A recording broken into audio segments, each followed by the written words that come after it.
Morning student, बाल साधना शिक्षण संस्थान की ऑनलाइन क्लासेस में आपका स्वागत है। देखिए, कल वाले वीडियो में अपन डिस्कस कर रहे थे लास्ट में उपसय संयोजक यौगिकों का स्थायित्व है। उपसय संयोजक यौगिकों का स्थायित्व है, और ये जो स्थायित्व है किसके समानुपाती होता है? स्टेबिलिटी कांस्टेंट जो है, स्टेबिलिटी कांस्टेंट अपन ने लिया था कि एस, यानी द्रव्यानुपाती क्रिया नियम के अनुसार अपन ने लिया था कि धातु आयन है, उसके ऊपर पॉजिटिव चार्ज है, चाहे वो A+ है चाहे X+ है, कुछ भी मान लीजिए। लिगेंड की संख्या, लिगेंड के ऊपर नेगेटिव चार्ज है, इनके मध्य इक्विलिब्रियम है। उस स्थिति में ये कॉम्प्लेक्स का फॉर्मेशन करता है। ये कॉम्प्लेक्स यानी अधिकांश संकुल जो होते हैं वो स्थायी होते हैं। स्थायी होने का कारण क्या है? प्रबल स्थिर विद्युत आकर्षण बल का इनके मध्य पाया जाना। तो चलिए, विलयन में यदि इनको अपगठित किया जाता है तो ये इस तरह से इक्विलिब्रियम जो है वो स्थापित कर लेते हैं। और इस स्थिति में यानी द्रव्यानुपाती क्रिया नियम के अनुसार यदि इन समय स्थिरांक K का मान लिखा जाए तो प्रोडक्ट की सांद्रता अपन रिएक्टेंट की सांद्रता यानी उत्पाद की सांद्रता और अभिकारकों की सांद्रता का भाग लगा देते हैं, तो समय स्थिरांक K का मान आ जाता है। और उस समय स्थिरांक को अपन स्थायित्व स्थिरांक के रूप में किसके द्वारा रिप्रेजेंट किया था? कि यस, स्टेबिलिटी कांस्टेंट K के रूप में।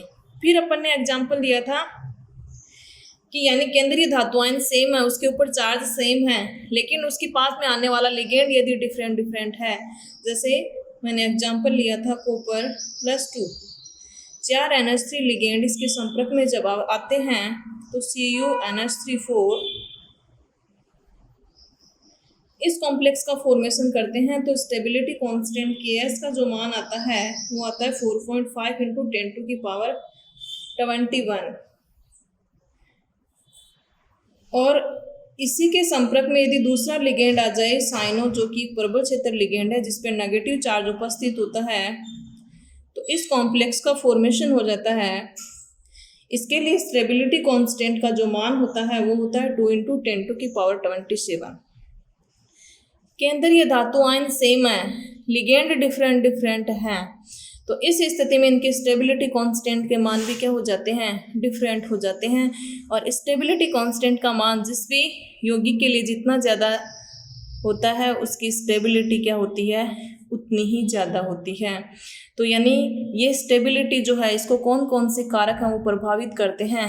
कब स्टेबिलिटी ज़्यादा होगी, कब स्टेबिलिटी कम होगी, यानी Ks का मान कब ज़्यादा आएगा और कब कम आएगा?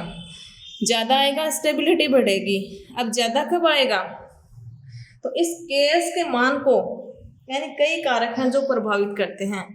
कौन प्रभावित करता है? एक तो केंद्रीय धातु आयन की प्रकृति, केंद्रीय धातु आयन की प्रकृति, केंद्रीय धातु आयन की प्रकृति यानी केंद्रीय धातु आयन के ऊपर क्या होना चाहिए? उच्च धनात्मक आवेश होना चाहिए। उच्च धनात्मक आवेश, यदि उच्च धनात्मक आवेश है तो उस स्थिति में प्रबल स्थिर विद्युत आकर्षण बल केंद्रीय धातु आयन और लिगेंड के मध्य कार्यरत होगा, और वो संकुल क्या होगा? ज़्यादा स्थायी होगा, और इसके स्टेबिलिटी कांस्टेंट का मान भी ज़्यादा होगा। लेकिन केंद्रीय धातु आयन के ऊपर यदि चार्ज सेम है तो उस स्थिति में अपन देखेंगे किसका साइज छोटा है, लेकिन यहाँ तो साइज भी छोटा कैसे? दोनों कॉपर +2 हैं। तो इस स्थिति में अपन क्या देखेंगे? इनके पास में आने वाला जो लिगेंड है, क्या वो लिगेंड भी सेम है? तो लिगेंड भिन्न भिन्न होने के कारण, केंद्रीय धातु समान हो, लिगेंड भिन्न भिन्न होने के कारण इनके स्टेबिलिटी कांस्टेंट के मान क्या हो जाते हैं? डिफरेंट हो जाते हैं। तो कई हैं, जैसे 3D सीरीज है।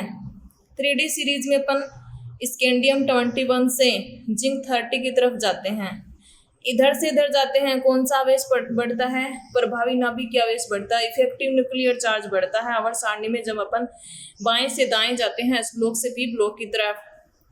लेकिन 3D सीरीज में क्या होता है? एक बार प्रभावी नाभिकीय आवेश बढ़ता है, फिर आकार लगभग समान होते हैं, फिर परिरक्षण प्रभाव बढ़ता है, यानी थोड़ी सी आंशिक रूप से वृद्धि होती है, इतना नहीं बढ़ता, लेकिन थोड़ा सा बढ़ता है जिससे आंशिक रूप से वृद्धि होती है। ऐसा 3D सीरीज 4D सीरीज में वेरिएशन देखने को मिलता है। तो देखिए इधर से इधर जाएंगे तो यानी यदि आपको दे रखा है निकल दे रखा है, कोबाल्ट दे रखा है, आयरन दे रखा है, इनके ऊपर चार्ज सेम है, मैंगनीज दे रखा है,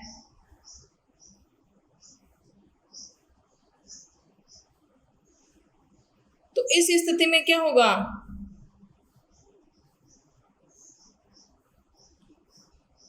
चार्ज तो सेम है और मान लीजिए इनके पास आने वाला लिगेंड भी जो है वो सेम है। तो इस स्थिति में अपन क्या देखेंगे, यानी इनका साइज किसका छोटा है, तो साइज जिसका छोटा होगा उस स्थिति में उसका स्टेबिलिटी कांस्टेंट का मान क्या आएगा, ज्यादा आएगा, क्योंकि उसके ऊपर प्रभावी नाभिकीय आवेश क्या होगा, ज्यादा होगा। और इफेक्टिव न्यूक्लियर चार्ज जिसको अपन जेड इफेक्टिव के द्वारा रिप्रेजेंट करते हैं, जितना ज्यादा होगा उस स्थिति में स्टेबिलिटी कांस्टेंट का मान बढ़ेगा और उस कॉम्प्लेक्स की क्या बढ़ेगी, स्टेबिलिटी बढ़ेगी। तो यानी निकल जो है उसका संकुल ज्यादा स्थायी होगा, उसके बाद कोबाल्ट का, उसके बाद आयरन का, उसके बाद मैंगनीज का जो कॉम्प्लेक्स है वो ज्यादा स्थायी होगा। ये कब देखना है, जब लिगेंड सेम है और केंद्रीय धातु आयन के ऊपर चार्ज भी सेम है। तो क्या कोई और फैक्टर लग रहा है, तो वो फैक्टर हमेशा लगेगा। आपको देखना उनका आयनिक त्रिज्या देखनी है कि आयनिक त्रिज्या जिसकी छोटी होगी उस स्थिति में क्या होगा, आवेश समान होने पर भी उस संकुल का स्थायित्व ज्यादा होगा जिसके ऊपर क्या होगा, त्रिज्या में कमी आएगी। अब देखिए अपन बात कर रहे थे दूसरा पॉइंट जो है वो है लिगेंड की प्रकृति, यानी जहां आप निम्न आयनिक त्रिज्या है, आवेश घनत्व का मान उच्च है, वो वाला संकुल क्या होगा, ज्यादा स्थायी होगा। दूसरा अपन क्या देख रहे थे, लिगेंड की प्रकृति, लिगेंड की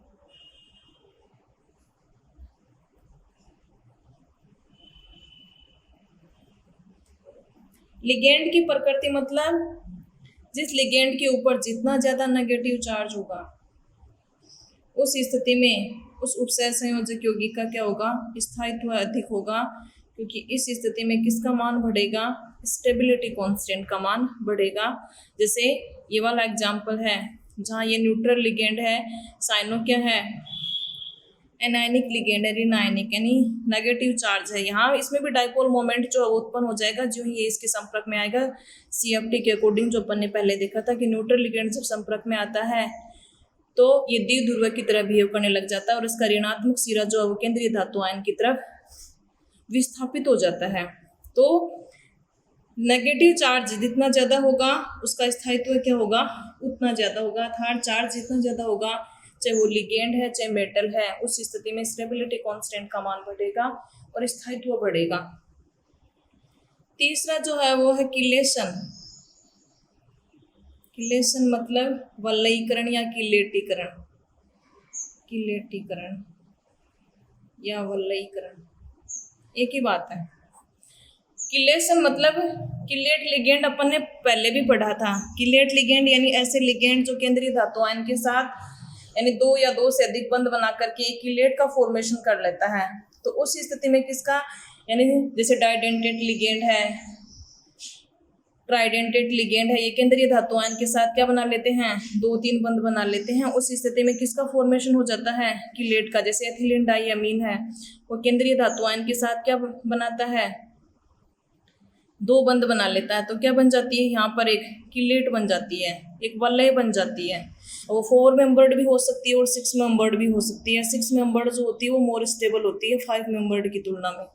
यानी 5 मेंबर्ड कैसे काउंट करेंगे, 1 2 3 4 5, जो कि इतना आपके ज़्यादा सिलेबस में नहीं है। 5 मेंबर्ड, 3 मेंबर्ड। तो जिस भी उपसय संयोजक यौगिक में जितनी ज़्यादा किलेट होगी उसका स्थायित्व क्या होगा, उतना ही ज़्यादा होगा। यानी जिस संकुल में किलेट हैं उसका स्थायित्व ज़्यादा होगा। एक जो है उसमें किलेट रिंग ही नहीं है, तो उस स्थिति में क्या होगा, जिसमें किलेट है उसका स्थायित्व ज़्यादा होगा और जिसमें जितनी ज़्यादा किलेट होंगी उस उपसह संयोजक यौगिक का स्थायित्व ज्यादा होगा, जो कि अपन ने पहले देख लिया था। किलेशन क्या होता है, वल्लयीकरण किसे कहते हैं, इसके एग्जाम्पल क्या हैं, कौन से लिगेंड हैं, ये अपन ने पहले देख लिया था। तो ये है स्टेबिलिटी जो कांस्टेंट है Ks के मान को प्रभावित करने वाले कारक, किस स्थिति में मान बढ़ेगा और किस स्थिति में उपसह संयोजक यौगिक का स्थायित्व बढ़ेगा। अब देखिए इस चैप्टर का लास्ट टॉपिक है उपसह संयोजक यौगिकों का महत्व है। उपसह संयोजक यौगिकों का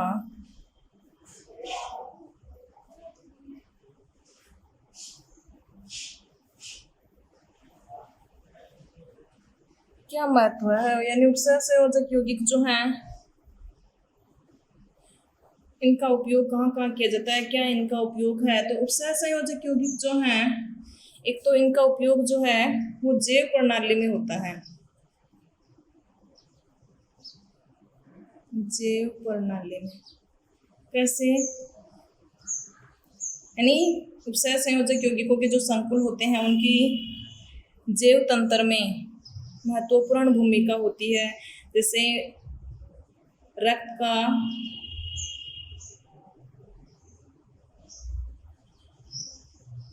लाल वर्णक जो है या लाल रंग जो है वो किसके कारण होता है, हीमोग्लोबिन के कारण। और इसके अंदर यानी ये किसका संकुल है, ये आयरन का संकुल है, ये आयरन का कॉम्प्लेक्स है।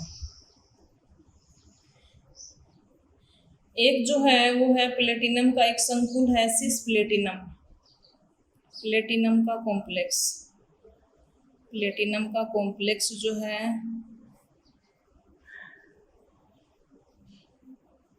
सिस प्लेटिनम,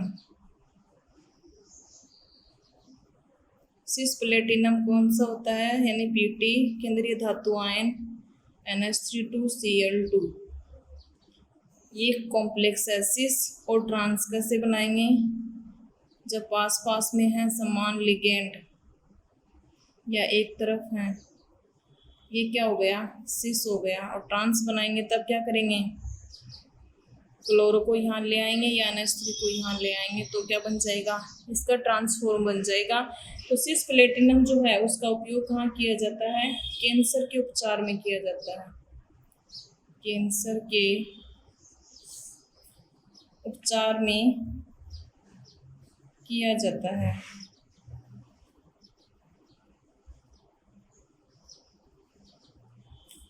और ये रक्त का लाल वर्णक जो है हीमोग्लोबिन, जो कि आयरन का संकुल है, इसका क्या कार्य है, ये क्या करता है, O2 परिवहन का कार्य करता है, O2 वाहक का कार्य करता है। प्रत्येक कोशिका तक हीमोग्लोबिन अपने साथ ऑक्सीजन को जोड़ करके क्या बनाता है, ऑक्सी हीमोग्लोबिन बनाता है, और प्रत्येक कोशिका तक ऑक्सीजन इसके द्वारा पहुंचाई जाती है। और इस कॉम्प्लेक्स का उपयोग कैंसर के उपचार में किया जाता है। सिस प्लेटिनम बहुत बार पूछा जाता है, कैंसर के उपचार के लिए निम्न में से कौन सा संकुल यूज में लिया जाता है, तो वो सिस प्लेटिनम है। सिस फॉर्म इस तरह से बनाएंगे। एक विटामिन B12 है, विटामिन B12, B12 है, कई बार पूछ लिया जाता है विटामिन B12 है, यानी कौन सी धातु है वो यूज में ली जाती है, यानी इसको बोला जाता है साइनोकोबालामिन। विटामिन B12 को बोला जाता है साइनोकोबालामिन,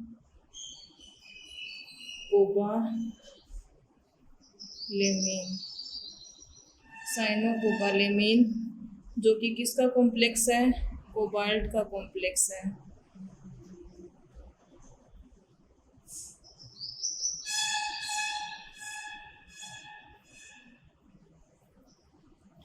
विटामिन B12 जो है वो भी जैव तंत्र के लिए महत्वपूर्ण है। जैसे विटामिन अलग अलग विटामिन बी के भी प्रकार हैं, A B C D E के 5 प्रकार के जो विटामिन हैं, किस किस के इसके स्रोत हैं, कौन सी कमी से क्या हो जाता है, तो इतना सारा आपके सिलेबस में नहीं है। केवल विटामिन B12 जो है, विटामिनों की कमी से कई प्रकार की डिजीज हो जाती हैं। जो साइनोकोबालामिन है जो कि किसका कॉम्प्लेक्स है, कोबाल्ट का कॉम्प्लेक्स है। एक है प्रकाश संश्लेषण में प्रकाश संश्लेषण की जो अभिक्रिया है फोटोसिंथेसिस,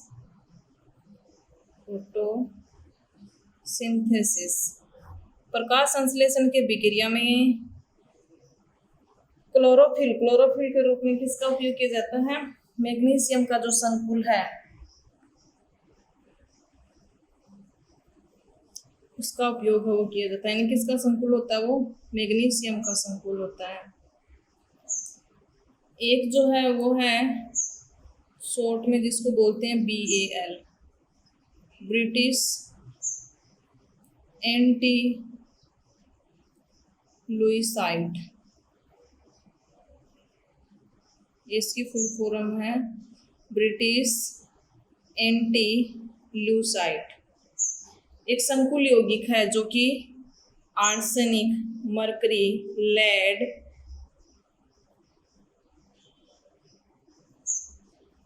एंटीमनी और कैडमियम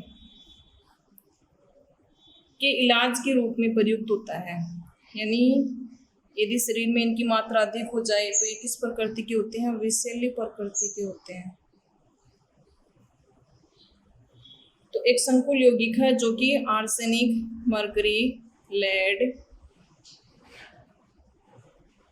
एंटीमनी और कैडमियम, ये 5 जो हैं वो याद कर लेना कि विष के इलाज के रूप में किसका उपयोग किया जाता है? ब्रिटिश एंटीलुसाइड का उपयोग है वो किया जाता है। तो ये है ब्रिटिश एंटीलुसाइड जो कि एक संकुल यौगिक है।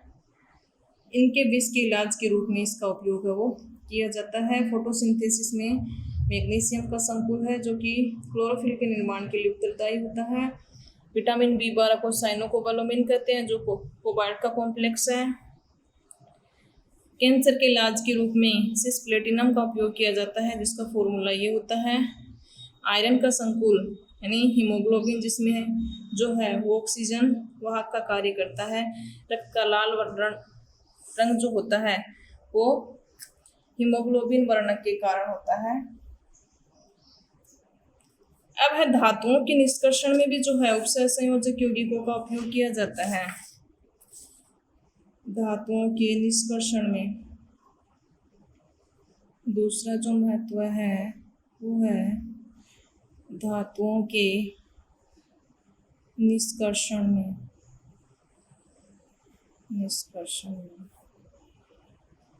धातुओं के निष्कर्षण में जैसे सिल्वर है, गोल्ड है, इनका निष्कर्षण जो है वो सोडियम साइनाइड NaCN+- इसके साथ अभिक्रिया द्वारा इनका निष्कर्षण किया जाता है। कैसे किया जाता है? जैसे सिल्वर का सल्फाइड है उसकी अभिक्रिया सोडियम साइनाइड के साथ करवा देते हैं। किसका फॉर्मेशन हो जाता है? NaAgCN2। इस उपसर्ग संयोजक यौगिक का फॉर्मेशन हो जाता है प्लस सोडियम सल्फाइड का फॉर्मेशन हो जाता है।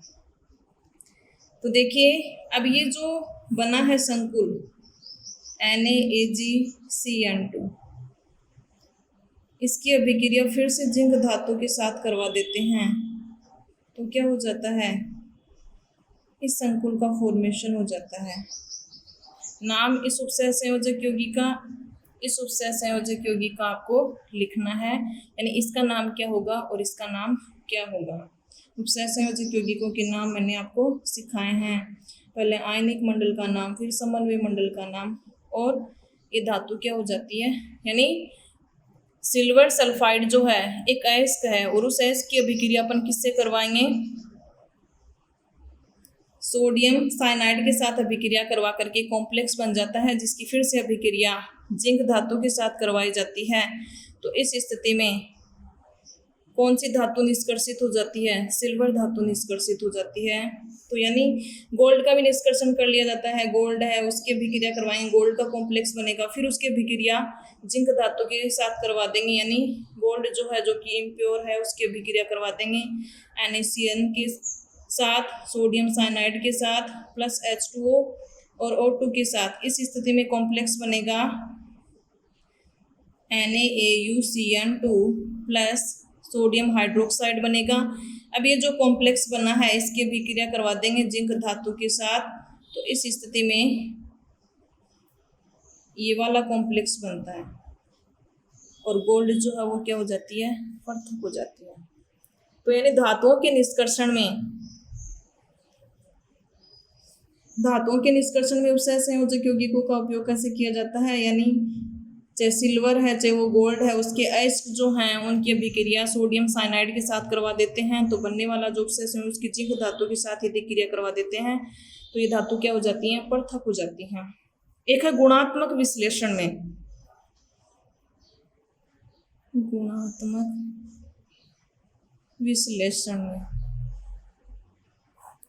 विश्लेषण में ये वैसे प्रैक्टिकल का है, इसमें आपको पहले यानी क्षारीय मूलक कौन से हैं और अम्लीय मूलक कौन से हैं, ये आपके एक प्रैक्टिकल एग्जाम में भी पूछा जाता है कि दो अम्लीय दिए गए मिश्रण में से अम्लीय मूलक कौन से हैं और क्षारीय मूलक कौन से हैं, उनकी पहचान करनी है, या धनायन और ऋणायन की पहचान कीजिए। आपको जो दो मिक्सचर दिया गया है, 4 का मिक्सचर दिया गया है या 2 का मिक्सचर दिया गया है, जिसमें 2 धनायन है 2 ऋणायन है, उनकी पहचान कीजिए। तो फर्स्ट एक ग्रुप का टेस्ट करते हैं, 0 ग्रुप के साथ करते हैं।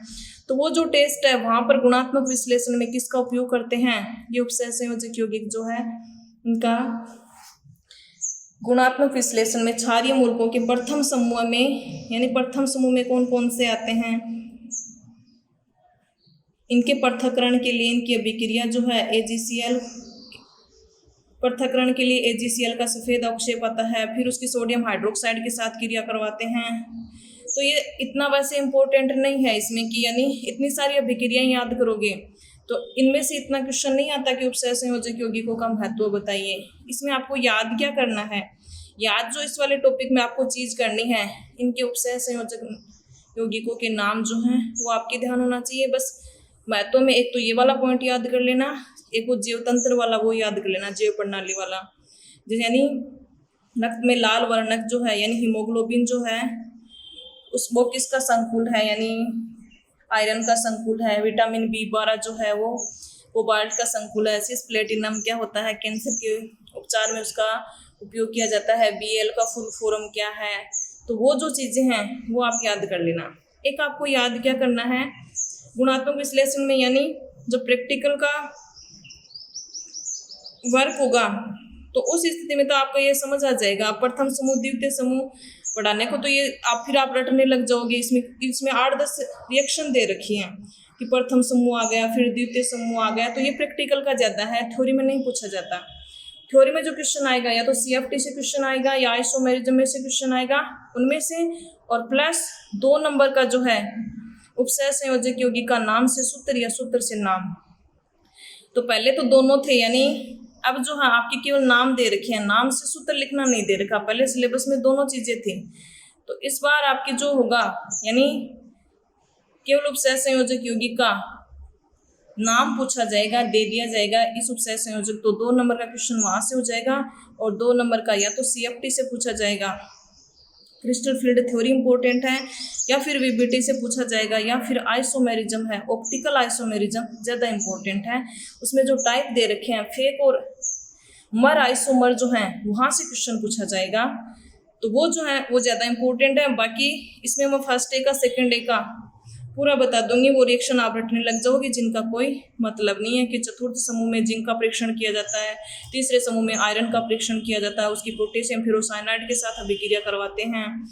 एक बार आयरन का संकुल बनता है और दूसरी बार आयनिक मंडल में यानी जिंक होता है, तृतीय समूह के साथ परीक्षण करते हैं तो क्या होता है, द्वितीय समूह में कॉपर का परीक्षण होता है, यानी कॉपर सल्फेट जो है उसकी अभिक्रिया पोटेशियम फेरोसाइनाइड के साथ जब करवाई जाती है उस स्थिति में चॉकलेटी अवक्षेप प्राप्त होता है जो कि Cu2FeCN6 का होता है प्लस K2SO4। यानी अलग अलग समूह के जो परीक्षण है वो रटने हैं जिनका कोई मतलब नहीं है, क्योंकि ये प्रैक्टिकल में भी है तो प्रैक्टिकल में आएगा ये। तो प्रैक्टिकल में एक क्वेश्चन ये भी होगा, तो यहाँ ये रटने की जरूरत नहीं है। इसमें आपको याद क्या करना है, यानी निकल के परीक्षण के लिए क्या काम में लिया जाता है। यानी इसमें आपको याद क्या चीज़ करनी है, Na+2, यानी रटने वाला जैसा सा है इसमें कि रटने वाला जैसा द्वितीय समूह में कौन से आते हैं वो रटने हैं, तृतीय समूह में कौन से आते हैं, चतुर्थ समूह में कौन आते हैं, किसका किसके साथ परीक्षण करते हैं।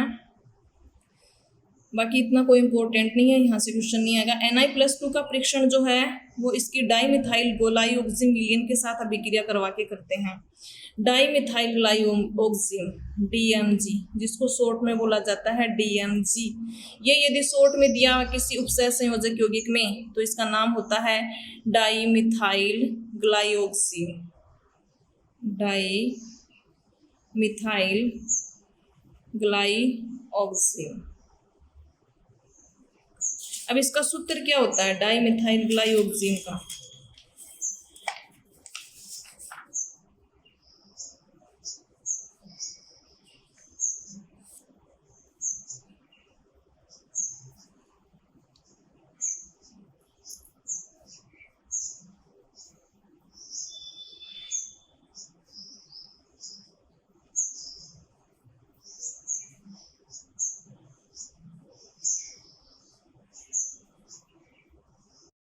डाईमिथाइल ग्लाइऑक्सिम का फॉर्मूला आपको याद करना है। ये जो है एक डाइडेंटेट लिगेंड है, डाइडेंटेट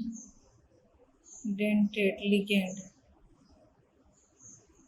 द्विदंतुक लिगेंड है। यानी जहाँ भी उपसय संयोजक यौगिक में DMG जुड़ा हुआ है तो वहाँ आपको, यानी इसने दो दाता परमाणु हैं जिन्होंने दो उपसय संयोजक बंध बना रखे हैं केंद्रीय धातु आयन के साथ, तो ये डाइडेंटेट या बाइडेंटेट प्रकार का लिगेंड है। इसका सूत्र क्या होता है डाईमिथाइल, तो ये दो मिथाइल हो गए, डाईमिथाइल ग्लाइऑक्सिम, ये होता है इसका सूत्र होता है जो कि आपको याद करना है। अब निकल का परीक्षण जो है वो किसके द्वारा किया जाता है, डाईमिथाइल ग्लाइऑक्सिम जो है उसकी क्रिया जो है अमोनियम हाइड्रोक्साइड और निकल जो क्लोराइड है उसके साथ करवाते हैं। कैसे?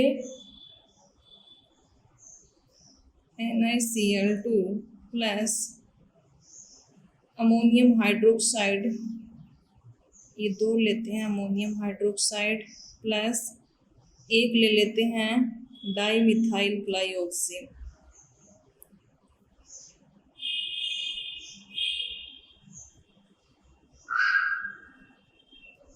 ये आपको याद करना है, इसका सूत्र आपको याद करना है, किस प्रकार का लिगेंड है और क्या इसकी फुल फॉर्म होती है, ये आपके ध्यान होना चाहिए, इम्पोर्टेंट है ये। तो देखिए इसके साथ जब अभिक्रिया करवाएंगे तो यहाँ से देखिए केंद्रीय धातु आयन क्या है, निकल है। OH क्या होता है, यानी लिगेंड के रूप में दो लिगेंड तो ये जुड़ जाएंगे। एक DMG है, DMG किस प्रकार का लिगेंड है, डाइडेंटेट लिगेंड है। डाइडेंटेट लिगेंड यानी मतलब इसमें नाइट्रोजन पर क्या है, लोन पेयर है। नाइट्रोजन के बाह्यतम कोश में 5 इलेक्ट्रॉन, 1 2 3 4 5, तो ये लोन पेयर के इलेक्ट्रॉन देकर के क्या बना लेगा, उपसय संयोजक बंध बना लेगा। तो दो दाता परमाणु ये हो गए, OH हाइड्रोक्सो हो गया, दो ये जुड़ गए, दो इसलिए लिए हैं, दो लिगेंड ये हो जाएंगे, एक ये बना लेगा। तो निकल के साथ कितने बंध बना लेंगे, 4 बंध बना लेंगे। तो इस स्थिति में क्या होगा, यानी OH है तो ये विलयन में किस प्रकार से एग्जिस्ट करेगा, किस तरह से जुड़ेगा। तो विलयन में जो जुड़ने का यानी हाइड्रोजन बॉन्डिंग के द्वारा ये डाईमिथाइल ग्लाइऑक्सिम जो है ये इसके साथ में निकल के साथ में जो कॉम्प्लेक्स बनाएगा जो कि होता है पिंक कलर का,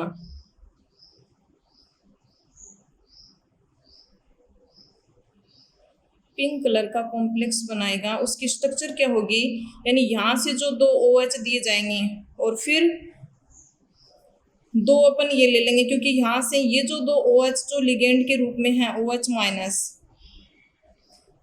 तो ये जो है वो किलेट लिगेंड का फॉर्मेशन कर लेगा, किलेट फॉर्मेशन। तो यहाँ से दो है DMG, ये एक DMG और ये दूसरा DMG, तो एक OH इसका H, एक OH एक इसका H, कितने H2O, दो H2O का निर्माण कर लेंगे। फिर ये जो दो हैं ये किलेट का फॉर्मेशन कर लेंगे और स्थायी कॉम्प्लेक्स का निर्माण कर लेंगे, जो कि किस कलर का होगा, पिंक कलर का होगा। तो यहाँ से देखिए क्या बनेगा, दो ये ले लिए, दो ये ले लिए,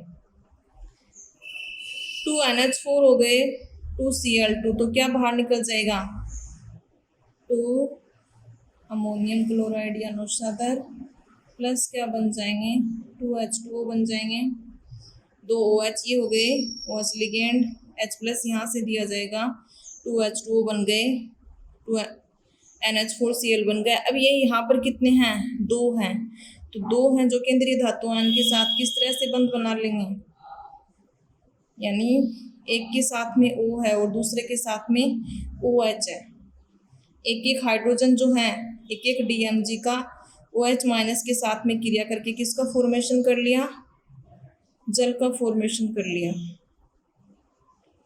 अब यहाँ देखिए किसका फॉर्मेशन होगा, डाइमिथाइल ग्लाइऑक्सिम जो है वो किस तरह से जुड़ेगा, एक नाइट्रोजन के साथ तो OH जुड़ा हुआ है, दूसरे के साथ केवल क्या है, O है, ठीक है। अब ये नाइट्रोजन भारितम कोष में 1 2 3 4 5 इस तरह से बंध बना लेगा इस वाले ऑक्सीजन के साथ, ये इसके साथ उपसर्ग संयोजक बंध 2 3 4 5। अब देखिए ये नाइट्रोजन इसके साथ क्या जुड़ा हुआ है, OH, इसके साथ यानी OH जुड़ा हुआ, एक के साथ केवल O जोड़ना है, डबल बॉन्ड C, इसके साथ CH3 लगा देंगे, इसके साथ CH3 लगा देंगे, डबल बॉन्ड N, इसके साथ ऑक्सीजन जुड़ी हुई है, एक के साथ ऑक्सीजन है, एक के साथ OH है, एक के साथ OH है, एक के साथ ऑक्सीजन है, ऑक्सीजन के साथ उपसर्ग संयोजक बंध, पांचों इलेक्ट्रॉन हो गए पूरे। अब देखिए इस प्रकार का जो कॉम्प्लेक्स बनता है, इस कॉम्प्लेक्स में पाई जाती है हाइड्रोजन बॉन्डिंग के कारण ये ज्यादा स्थायी हो जाता है। हाइड्रोजन बॉन्डिंग मतलब दो अधिक विद्युत ऋणी परमाणु, ये H अपन इधर भी लिख सकते हैं, तो अधिक विद्युत ऋणी परमाणुओं के बीच में हाइड्रोजन के आ जाने से क्या बन जाएगी, इसमें हाइड्रोजन बॉन्डिंग ऊपर और नीचे, इसके कारण इसकी स्टेबिलिटी और भी ज़्यादा बढ़ जाएगी, किलेटीकरण तो है ही और उसके साथ में क्या है, हाइड्रोजन बॉन्डिंग भी है। तो ये यहाँ से जो है कई बार क्वेश्चन पूछ लिया जाता है, यानी निकल का परीक्षण जो है वो डाइमिथाइल ग्लाइऑक्सिम के द्वारा किस प्रकार से किया जाता है, तो निकल का जो क्लोराइड है उसकी अभिक्रिया अमोनियम हाइड्रोक्साइड के साथ करवाई जाती है, डाइमिथाइल ग्लाइऑक्सिम का मिश्रण लिया जाता है, इन तीनों का मिश्रण लिया जाता है, फिर एक पिंक कलर का कॉम्प्लेक्स बनता है प्लस अमोनियम क्लोराइड और जल का फॉर्मेशन होता है। दो ये ले लें, दो ये ले लें, उस स्थिति में क्या होगा, दो जल के मॉलिक्यूल बाहर निकल जाएंगे, एक H इसका, एक दूसरे का H, दो OH इसके, 2H2O बाहर निकल गए, 2NH4 Cl2 के साथ अभिक्रिया NH4Cl, बाकी क्या बच गया, Ni+2 बच गया, और ये जो है एक नाइट्रोजन जो है वो उपसर्ग संयोजक बंध बना लेगा एक ऑक्सीजन के साथ उपसर्ग संयोजक बंध बना करके, क्योंकि ऑक्सीजन दो बंध बनाता है वैसे, तो इस स्थिति में ये भी अपना क्या चाहेगा, अष्टक पूर्ण पूरित करना चाहेगा। तो इस तरह से इस कॉम्प्लेक्स का फॉर्मेशन हो जाएगा जो कि एक पिंक कलर का कॉम्प्लेक्स होगा। तो डाइमिथाइल ग्लाइऑक्सिम क्या होता है, इसका फॉर्मूला जो है वो आपके ध्यान होना चाहिए। एक जो है एक फॉर्मूला आपको किसका याद करना है, एसिटाइल एसीटोनेटो, यानी शॉर्ट में लिखा आता है एसी, जो कि इम्पोर्टेंट है, या कई बार ऐसे लिखा होता है AC-1, इसके ऊपर चार्ज होता है -1। नाम इसका क्या होता है, फुल फॉर्म एसिटाइल एसीटोनेटो, नाम दिया हुआ लेकिन शॉर्ट में दिया हुआ होता है, नाम बहुत कम बार दिया हुआ होता है, एसिटाइल एसीटोनेटो। फॉर्मूला इसका क्या याद करना आपको, यानी ये याद करना है,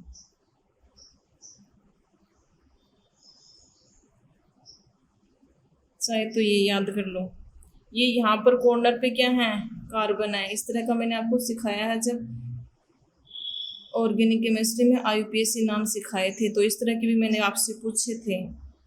इसका IUPAC नाम क्या होगा, किसी भी तरीके से इसका क्या होगा। तो जितने कॉर्नर हैं उतने क्या हैं, कार्बन है। यानी यहाँ पर क्या है, C है, फिर 1 2 3 4 वैलेंसी फुल हो गई, तो यानी O- है, डबल बॉन्ड है। यहाँ पर क्या है, कार्बन है 1 2 CH, इसके साथ में वैलेंसी हाइड्रोजन के द्वारा संतुष्ट कर देंगे। फिर क्या है, डबल बॉन्ड OCH3। या अपन इस वाले स्ट्रक्चर को कैसे लिख सकते हैं,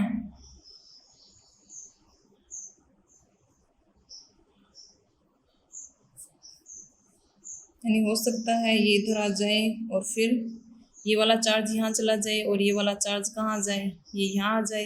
तो दूसरी स्ट्रक्चर अनुनादी संरचना कौन सी बन सकती है, अनुनादी यदि बनाए स्ट्रक्चर तो अनुनादी संरचना ये वाली बन जाएगी। यानी यहाँ द्विबंध आ जाएगा, इसके ऊपर नेगेटिव चार्ज आ जाएगा, यहाँ द्विबंध आ जाएगा।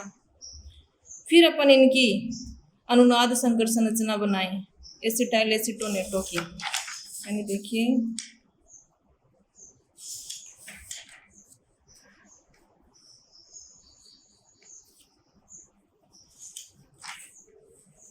अनुनाद संकर संरचना किस तरह की होगी, यानी ये तो है ही। अब चाहे ये इधर इस पे आए चाहे इस पे इधर आए, एक ही बात है। डबल बॉन्ड O- इस स्ट्रक्चर को अपन इस फॉर्म में भी लिख सकते हैं। 2 ऑक्सीजन जुड़े हुए हैं और द्विबंध जो है वो यहाँ हो सकता है या यहाँ हो सकता है या यहाँ हो सकता है या यहाँ हो सकता है, जिसको अपन डॉट डॉट के द्वारा रिप्रेजेंट कर सकते हैं। और ये बीच में लगा देंगे नेगेटिव या तो इस पे आएगा या इस पे आएगा। इस कारण AC पे क्या होता है, -1 चार्ज। किस प्रकार का लिगेंड है, ये भी है डाइडेंटेट लिगेंड, 2 बंध बनाता है। ऑक्सीजन जो है वो है इसमें डोनर स्पीसीज, 2 ऑक्सीजन, और डाइमिथाइल ग्लाइकोजिन में 2 नाइट्रोजन जो है वो दाता परमाणु है। तो ये भी किस प्रकार का लिगेंड है, डाइडेंटेट लिगेंड है। फॉर्मूला क्या होगा इसका, तो ये इस तरह से इसका होगा फॉर्मूला, चाहे ऐसे लिखो चाहे ऐसे लिखो, ये अनुनाद संकर संरचना है। तो ये होता है एसिटाइल एसीटोनेटो। तो ये चैप्टर पूरा, यानी अब सहसंयोजक यौगिकों का जो महत्व है उसमें क्या क्या चीजें आपको मैंने याद करनी है। बाकी वो जो है वो प्रैक्टिकल वर्क करवाया जाएगा, उस टाइम ज़्यादा समझ में आएगा। यानी प्रथम समूह का परीक्षण में कौन कौन से आते हैं, 0 ग्रुप में कौन से आते हैं, तृतीय में कौन से, तो एक रटने वाली चीज़ है वो। और बाकी उसके अलावा धातुओं का निष्कर्षण है, जैव प्रणाली तंत्र में क्या क्या हुई, इसका अवशेष संयोजक यौगिकों का महत्व है, तो वो आप लर्न कर लेना। और इसके पीछे के जो क्वेश्चन है वो सोल्व कर लेना। जो जिस भी क्वेश्चन में आपके प्रॉब्लम है तो वो उसका नंबर आप लिख देना या क्वेश्चन के थोड़ी सी लैंग्वेज लिख देना ताकि समझ आ जाएगा ये वाला क्वेश्चन है। तो ये चैप्टर कंप्लीट। आज के वीडियो में इतना ही। Thank you.